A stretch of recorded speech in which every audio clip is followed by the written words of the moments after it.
Hi mga ka-CDF, it's Mark and welcome to Marcus Field Diary.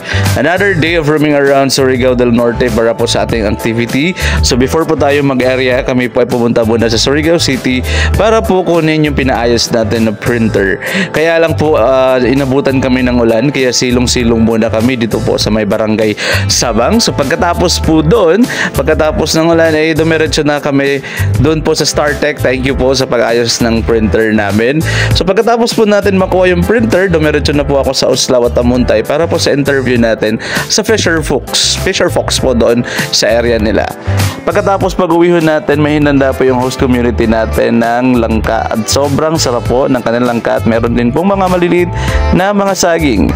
So yeah, sobrang sarap po. Kung gusto nyo pong pumunta sa kanila, then try to visit po Honorado.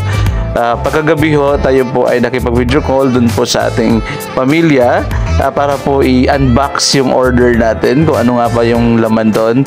At yan po yung laman ng box natin. Ito po yun, para ginagamit ho natin sa ating business. Yun yung tawag natin. Kaya yun lang po muna. Stay tuned for another video. Bye-bye!